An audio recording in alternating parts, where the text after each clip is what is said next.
నమస్కారం మాస్టర్ గారు. నమస్తే. మాస్టర్ గారు, 'పుష్ప 2'కి సంబంధించి చాలా రూమర్స్ ఆహ్, వినిపిస్తున్నాయి. అంటే అల్లు అర్జున్ గడ్డం తీసేసి ఎక్కడికో వెళ్ళిపోయాడు. హ్మ్. సుకుమార్‌కి, అల్లు అర్జున్‌కి మధ్య గొడవ జరుగుతుంది. దీనికి సంబంధించి ఏదో జరుగుతుంది వీళ్ళిద్దరి మధ్య. 'పుష్ప 2' ఆగిపోయింది. ఇలాంటి మాటలు వినిపిస్తున్నాయి. దీని మీద ఏంటి సార్ క్లారిటీ ఏమిస్తారు? అంటే ఆయన గడ్డం తీసేసి లండన్ వెళ్ళిపోయాడు హ్మ్. అనే మాట నేను కూడా విన్నాను. హ్మ్. అయితే దేవిశ్రీ ప్రసాద్ దీని మీద ఒక క్లారిఫికేషన్ ఇచ్చాడు. ఓకే. ఈ సినిమా నడుస్తోంది, ఏమీ కాదు, అనుకున్న టైంకి రిలీజ్ అవుతుంది, ఎవరూ ఆందోళన పడద్దు అన్న పద్ధతిలో ఆయన ఒక క్లారిఫికేషన్ ఇచ్చేసాడు. అయితే ఈ క్లారిఫికేషన్ డైరెక్టర్ కదా ఇవ్వాల్సింది, మ్యూజిక్ డైరెక్టర్ ఇచ్చాడేమిటి అని చెప్పి అంటే ఇదో గొడవ. వాళ్ళిద్దరి మధ్య ఏదో గొడవ ఉంది అని బయట వినిపిస్తున్న మాటలో వాస్తవం ఉంది హ్మ్. అని ఫిక్స్ అవుతున్నారు చాలామంది. అవును. అయితే ఒకటి మాత్రం వాస్తవం, యాక్చువల్గా ఈ ప్రాజెక్టు తొందరగా కంప్లీట్ అయిపోతే తను అట్లీ డైరెక్షన్లో ఇంకొక ప్రాజెక్ట్లోకి వెళ్ళిపోవాల్సి ఉంది అల్లు అర్జున్. ఇది డిలే అయ్యేసరికి అతను తన కథకి ఇంకొక హీరోని ఎంపిక చేసుకునేటువంటి ఆలోచనలో పడ్డాడు అట్లీ. అట్లీ. హ్మ్. అట్లీ ద్వారా ఇంకొక పాన్ ఇండియా ప్రాజెక్ట్ చేయాలనుకున్నాడు ఇతను. ఈ డ్రీమ్ కొంత ఇబ్బంది పడేటువంటి పరిస్థితి ఉంది అనేది సుకుమార్ ఎందుకు కేర్ తీసుకున్నాడు దీని మీద అంటే, ఇది పార్ట్ 2 ప్రారంభం కావడమే చాలా డిలే అయింది. ఎందుకు డిలే అయిందంటే పార్ట్ 1 మీద డివైడ్ టాక్ వచ్చింది. ఎవరు అవునన్నా కాదన్నా మార్నింగ్ షో పడగానే డివైడ్ టాక్ వచ్చింది దానికి. డివైడ్ టాకు దాని మీద చాలా విమర్శలు వచ్చినాయి. ఈ విమర్శలన్నీ పట్టించుకుని పార్ట్ 2లో ఇలాంటి లోపాలు పునరావృతం కాకూడదు అనే ఉద్దేశంతో అతను స్క్రిప్ట్ డిజైనింగ్కి చాలా టైం తీసుకున్నాడు. టైం తీసుకుని షూటింగ్కి వెళ్ళే టైంకి ఆ సినిమాలో కీలక పాత్ర పోషిస్తున్నటువంటి ఒక నటుడు ఒక క్రిమినల్ కేసులో ఇరుక్కున్నాడు. ఇలా రకరకాల పద్ధతుల్లో ఆ షూట్ లేట్ అయింది.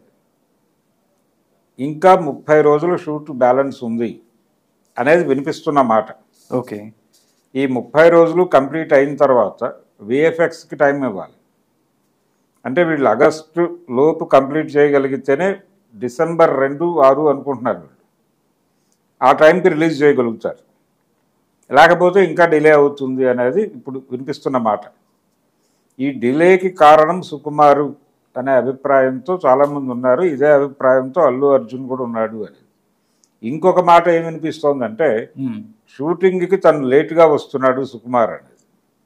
అంటే 7ంటికి షూట్ అంటే డైరెక్టర్ ముందే ఉండాలి కదా, లేటుగా వస్తున్నాడు అనేది కొంతమంది చెప్తున్నారు. కానీ దానికి సంబంధించిన ఆధారాలు ఎవరి దగ్గర లేవు. ఓకే.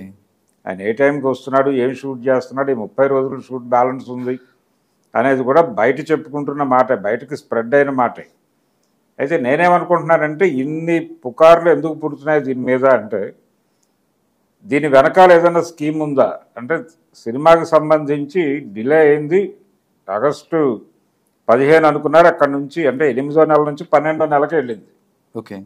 ఈ వెళ్ళటం వెనకాల ఈ బజ్ని క్యారీ ఫార్వర్డ్ చేయాల్సినటువంటి అవసరం ఉంటుంది వాళ్ళకి. దీన్ని క్యారీ ఫార్వర్డ్ చేయడం కోసం వ్యూహాత్మకంగా ఈ పుకార్లన్నీ పుట్టిస్తున్నారా అనేది ఒక డౌట్. నిజానికి ప్రాజెక్టు సాఫీగానే వెళుతోంది, ఎటువంటి ఇబ్బంది లేకుండానే నడుస్తోంది. వాళ్ళ మధ్య ఏమీ పెద్ద భేదాభిప్రాయాలు ఏం లేవు. ఈ మధ్య వాళ్ళు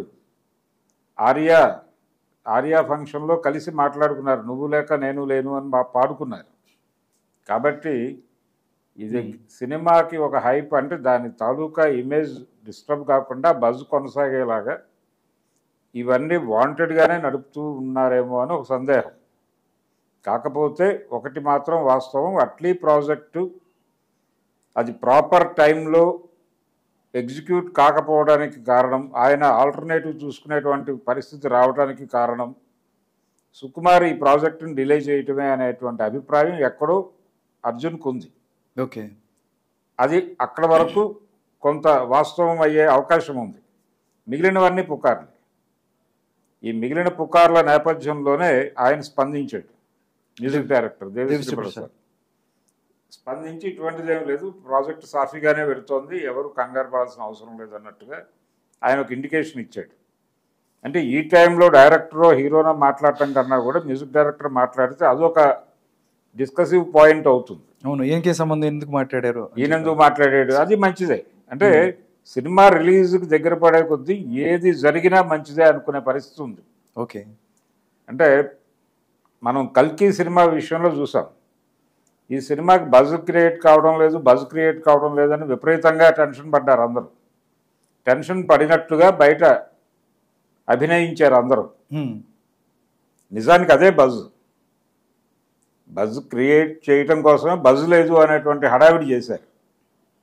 ఫైనల్గా సినిమా రిలీజ్ అయింది. అంటే అది బుకింగ్ ఓపెన్ చేయగానే అసలు సర్వర్లు గందరగోళ పడే లెవెల్లో ట్రాఫిక్ వచ్చేసింది. కాబట్టి ఎందుకు వచ్చింది బజ్ లేకపోతే? అవునండి, బజ్ లేదు అని 4 రోజుల ముందు నుంచి ప్రతి చోట ప్రతి మీడియా దీనిలోనూ ప్లాట్ఫామ్ మీద విపరీతమైన ఆందోళన పడి దానికో బజ్ క్రియేట్ చేశారు. బజ్ లేదు అని ప్రచారమే బజ్గా మారి అది ఇప్పుడు 1000 కోట్లు దాటి వెళ్ళిపోయి. అవును, ఇప్పుడు కూడా టికెట్స్ దొరికిన పరిస్థితి బాగుంది. భారతీయుడు అనే సినిమా, భారతీయుడు 2 అనేటువంటి సినిమా కంట్రిబ్యూట్ చేసి దాన్ని ఇప్పుడు 1200 కోట్ల క్లబ్లోకి పంపించేటువంటి ఏర్పాటులో ఉంది. అంటే ధరలు తగ్గిన తర్వాత జనరల్గానే కలెక్షన్ పెరుగుతుంది.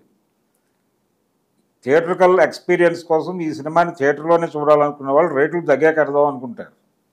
దానికి తోడు భారతీయుడు 2 డిజాస్టర్ అయ్యేసరికి వేరే ఆప్షన్ లేక వెళ్తున్నారు కల్కికి. ఇంకా వేరే సినిమాలు కూడా ఏం లేవు. దాంతో ఆల్టర్నేటివ్ లేక నో ఆప్షన్. సినిమాకి వెళ్ళాలి అనుకుంటే ఆ సినిమాకే వెళ్ళాల్సిన పరిస్థితి దాపురించింది. అందుకని కలెక్షన్స్ పెరుగుతున్నాయి. దానికి ఎలా బజ్ క్రియేట్ చేశారో అలాగే ఈ సినిమాకి కూడా, పుష్ప 2కి కూడా ఒక బజ్ క్రియేషన్లో భాగంగానే ఈ రకరకాల పుకార్లు ఇవన్నీ స్ప్రెడ్ చేస్తున్నారు. ఓకే. ఇవన్నీ వ్యూహాత్మకమే తప్ప వాస్తవాలు ఉండేటువంటి ఛాన్సెస్ లేవు. ఓకే. అంటే ఇంత చేసి ఇంత ఖర్చు పెట్టి ఇప్పుడు పరిస్థితి ఎలా తయారైందంటే, అల్లు అర్జున్ ఈ ప్రాజెక్ట్ కంప్లీట్ చేస్తే ఇందులో నుంచి అతను రిలీవ్ అయిన తర్వాత అతన్ని అప్రోచ్ అవడానికి బాలీవుడ్ డైరెక్టర్లు కొంతమంది రెడీగా ఉన్నారు. అలాగే సుకుమార్ ఈ ప్రాజెక్ట్ నుంచి బయటకు వస్తే అంటే బాలీవుడ్ హీరోల కన్ను సౌత్ డైరెక్టర్ల మీద ఉంది, పర్టికులర్గా తెలుగు డైరెక్టర్ల మీద. ఎందుకంటే సౌత్ లాంగ్వేజ్ నుంచి 1000 కోట్ల క్లబ్లోకి వెళ్ళింది తెలుగు డైరెక్టర్లే. అది రాజమౌళి కావచ్చు, లేకపోతే నాగశ్విన్ కావచ్చు, అలాగే కర్ణాటక నుంచి ప్రశాంత్ నీల్ వెళ్ళాడు.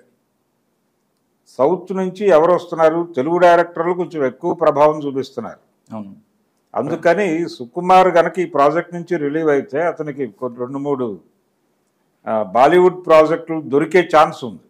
ఓకే. అంటే అతన్ని అప్రోచ్ అవ్వాలి, అప్రోచబుల్ డైరెక్టర్గా వాళ్ళు రికగ్నైజ్ చేశారు ఇతన్ని. ఓకే. అది కూడా దెబ్బతింటుంది, ఆ ఇమేజ్ కూడా దెబ్బతింటుంది అనే భయం అతనికి ఉంది. అందుకని దీన్ని ప్రాపర్గా డిజైన్ చేసి ఎక్కడా మిస్ఫైర్ కాకుండా చూసుకోవాలనేటువంటి కేర్లో ఉన్నాడు అతను. ఓకే. అందుకని డిలే అవుతుంది తప్ప ఇతరత్రా కాదు.